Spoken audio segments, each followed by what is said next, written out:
Okay, if you're a parent of a quote-unquote fussy eater, you know the feeling, right? Mealtimes can feel less like a family gathering and more like a battlefield. The pleading, the frustration, it is just exhausting. And if you're at your wit's end, I just want you to know you are so not alone in this. You've probably heard all the advice, I'm sure. Oh, they'll eat when they're hungry. They're just testing you. And look, it's usually coming from a good place, but that kind of advice, it often misses what's really going on. Because what if I told you that for so many kids, this isn't a behavior problem at all? What if it's a genuine physical struggle that's all about how their little bodies are processing the food on their plate? Right, so let's get into the mealtime battle. Because when we actually look closer, we see that picky eating is way more complicated than just refusing to eat broccoli. It shows up in all these different ways, and every single one is a clue. So maybe your child will only eat crunchy things, or maybe they're the opposite and they only want soft foods like yogurt and mashed potatoes. Perhaps they'll only eat one brand of crackers in one specific box. You might see them gag at just the sight of a new food or chew a single bite for what feels like an eternity. These aren't just quirks, and they're definitely not acts of defiance. They are signals that something is going on with how that child's brain and body are handling food.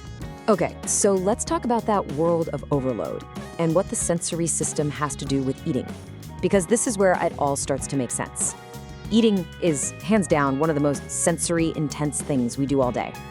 Just think about it for a second. With every single bite, your brain is processing taste, smell, texture, temperature, and the physical movement of chewing and swallowing all at once.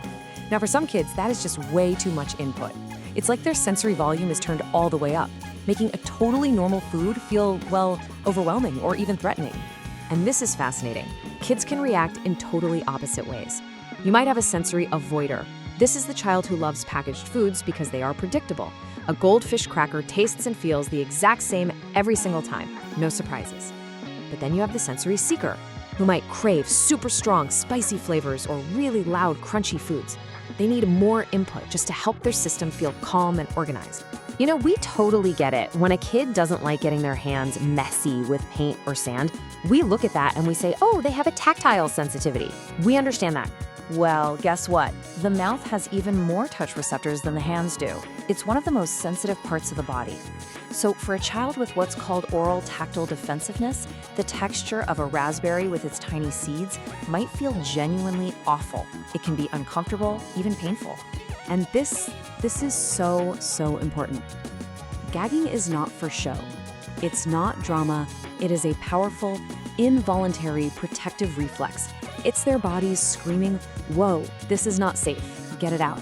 But it's not just about the senses. There's another huge piece to this puzzle, the actual mechanics of eating, the oral motor skills. Think about it, eating is a workout. It requires a ton of strength and coordination from your lips, your jaw, your cheeks, your tongue. If a child's oral motor skills are a little weak or uncoordinated, chewing something tough like a piece of steak or even a raw carrot can be physically exhausting. So what do? They avoid it. They're not being lazy or difficult. The job is just too hard for their muscles right now. So, of course, this brings us to the parent's dilemma. You're worried. You're worried about nutrition, about their growth. You just want them to eat something, anything. So you try to help. You add a little pressure. And this is where our best intentions can actually make things worse. It comes from a place of love, right? It's that, just one more bite, or no screen time until you finish your peas. We do it because we care. But here's what's happening inside your child's body when that pressure is on. First, their anxiety skyrockets. That anxiety flips their nervous system into fight or flight mode. And you know what the body does when it thinks it's in danger? It shuts down all non-essential systems, including digestion. Their appetite literally just turns off. So here's the kicker. The very thing we do to try and get them to eat, adding pressure, physically makes the act of eating harder for them. It cranks up their sensory sensitivities and completely disconnects them from their own feelings of hunger. So what do? What's the new way forward? Well, it all starts with a huge shift in our perspective. It's about moving away from conflict and toward curiosity.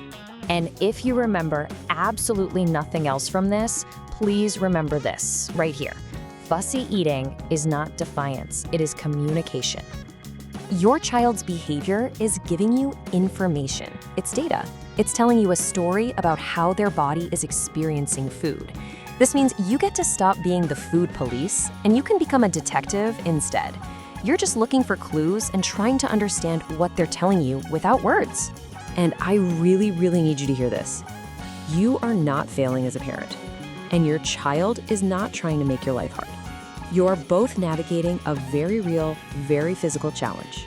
And just understanding that, that's half the battle right there. So, the next time you're at the dinner table and things start to get tense, I want you to pause. Instead of asking, how can I get my kid to eat this? Ask a new question. What is my child's behavior trying to tell me right now? That simple shift, trust me, it can change everything.